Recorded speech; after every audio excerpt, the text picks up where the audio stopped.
smiles today, mate. What a difference a win like that makes. Yeah, smiles, but still a lot of frustration at times, as well. I mean, that was a really hard day at the office today. We did a lot of things right. I thought we were in the game most of the time. We just once again we made some really silly errors at critical times, and they were really efficient when they got the ball forward. So I said to the players at half time, I still felt the belief that we were very much in the game, even though we were 20 odd points down, because we were doing a lot of things right. So the reward for effort is there. The essence is winning, and I'm proud of our boys today, the way they fought it out, but I'm more so pleased that they get the rewards of a win after what's been a pretty tough sort of couple of weeks where we've been playing okay, but not getting the W's. I guess it was a great, as you said, so much the footy. I think you finished with 98 more disposals. Quarter time you had 43 more disposals, but burning the footy a bit. Yeah. It would have been easy for the group to not fight out, saying things weren't going great at that point, but to keep coming. Great attribute today. Yeah, it's good for our young players too. We were really young today. I think we had 10 players under 50 games today, and maybe 5 or 6 of them were even under 15 games. So it's good for those young players to experience a really hard-fought win like that, and to be behind against a top 4 side. And Geelong are an outstanding football side. We've got so much respect for them. To guts it out like they did, a young side, it really does set us up for sort of long term. It's good for those younger boys.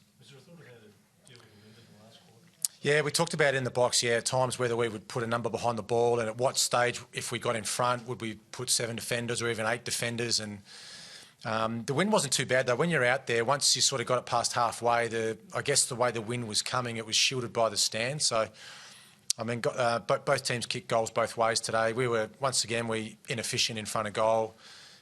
Couple hit the post and all that, and a few out of bounds on the full, but the forward line worked pretty well. Wrighty kicks another 4, Lynch I think kicks 3, Otten 2. So we had that even contribution, which is what's really important for us. Question, maybe you can answer. You say fought it out. What's the difference between finishing this game off compared to that Collingwood, Hawthorn, Fremantle, even Carlton? Yeah, I agree. Yeah, I know. It's a little bit about the mental toughness. It's a little bit about the concentration. It's a little bit about having the poise and the leadership to be able to take control when the game's really on the line. They're things that we're talking about a lot at our club internally during the week. But you're right, there's the Hawthorn game, the Fremantle game, the Collingwood game, where we're in the game, with 5 minutes to go, we're a goal or 2 behind or a goal or 2 in front, as in the West Coast example where we just made silly mistakes at critical times. So we're working on that. Sometimes you get those inconsistencies with a young side.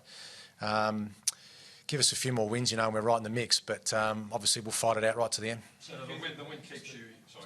Matthew, what do you think made the difference out there that you could actually finish a game off? It's tough to pinpoint things.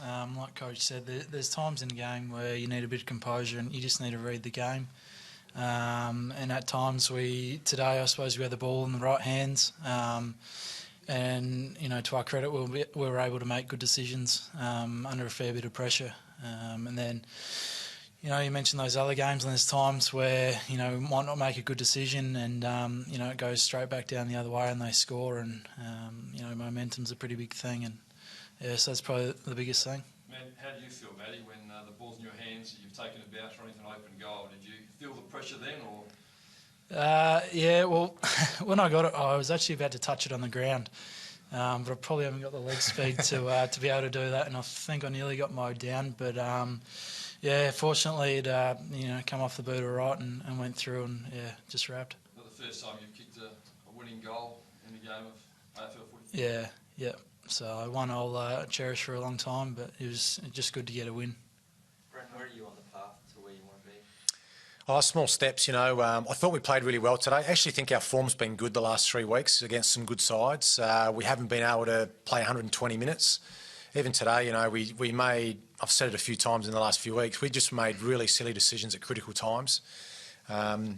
But the effort was there, the intensity was there, the pressure at the ball was there.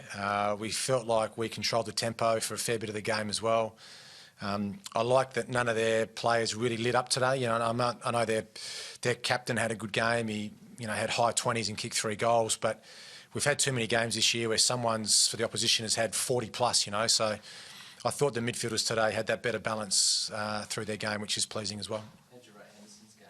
outstanding. You know, he's found some great form in the last probably 6 weeks since we lost Brent Riley. He's almost taken over that role, you know, as that sort of high energy half back. He can play tall and small. He's got speed. He's a nice kick. Played under a bit of duress today too. You know, he kept having painkilling injections in his knee right from the first quarter. So really gutsy effort from Hendo today, and I've really enjoyed watching him play and sort of blossom into that role in the last sort of 5 or 6 weeks. Yeah, it's handling some really good stuff and some stuff he still needs to work on, you know. So, I mean, he's played 120 AFL games. He's got experience. He's got speed. He's tough. He's hard. At times today, he really helped us, you know. He outnumbered, he tackled, and he used the ball pretty well. And at times, he was one of those that made some sort of poor decisions with the footy. So, we're still working on that. He'd be really happy with his game. I think we're really satisfied with the way that he played today, and you know, he will certainly be a player that's going to be important for us in this last sort of 6 weeks. Just probably a decision in the coach's box. Felt like we were having an even contribution. You know, Scotty, I thought played well today, but it just felt like we needed some run. You know, some burst out of the stoppage situations, some speed out of contests. I really liked Grigg when he came on. You know, when Laird went off with the concussion sub. Grigg did some really nice things. He looked like he was finding the ball pretty well. So just felt, you know, it was a quick decision, but we had a good debate in the coach's box, and ultimately I thought Scott was the right one to make the sub at the time. I mean,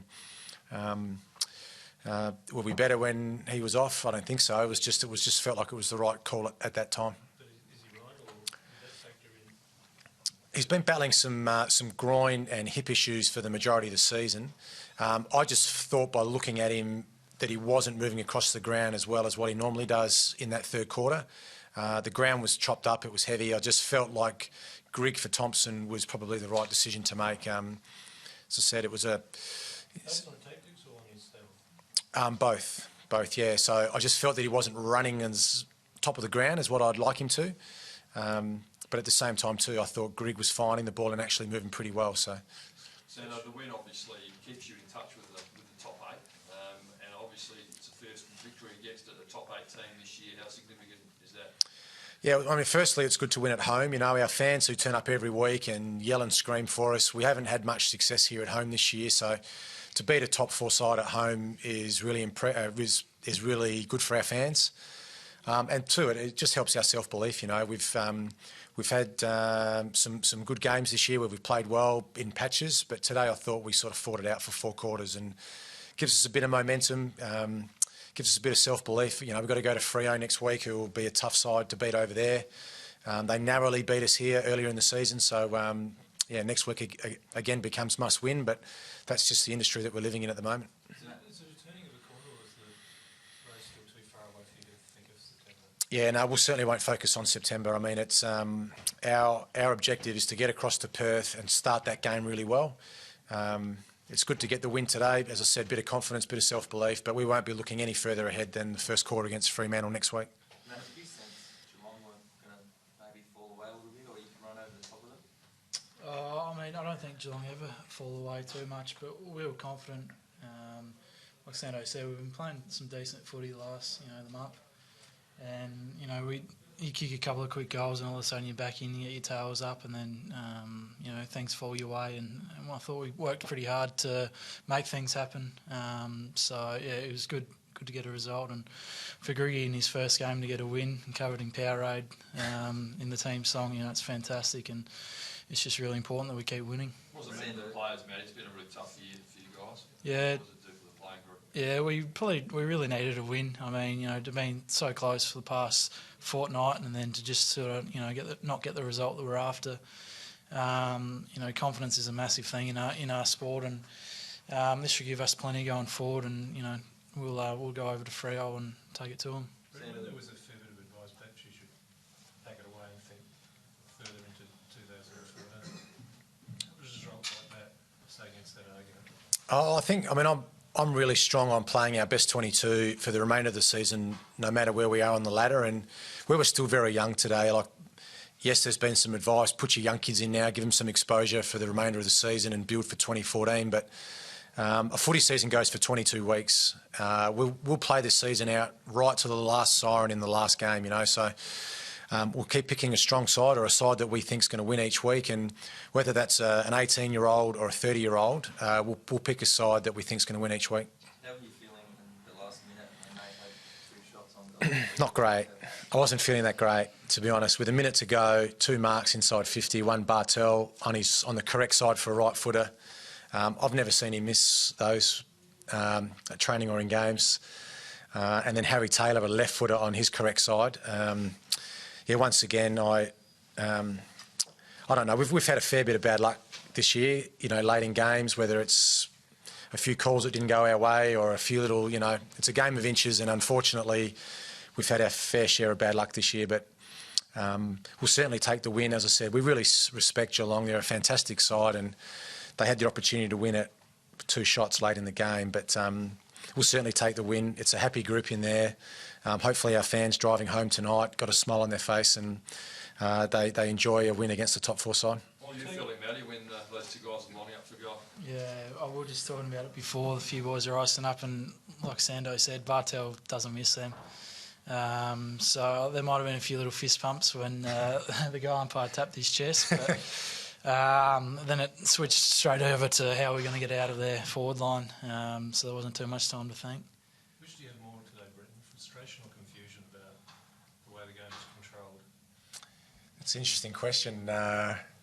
I think, as normal, we'll review the game from a playing point of view. We'll look at the positives and the room for improvement for our playing group, and we'll also put together half a dozen 8 clips of issues that we'd like to get further clarification from the umpiring department. And as normal, they've been really good. They'll send back a report with what they thought was correct and what was mistakes. And but yeah, I mean, it's part of the game. Umpire pays a free kick if he thinks it's there. He lets it go if he thinks it's not. So, good question though. I like the question. Is there one of you leading, frustrated or confused? Frustration. Slightly ahead of confused. Okay. They're both good words though. In terms of what a win like that means is to the stage of AFL footy, is it a good sales pitch when you want to go in the free agent market?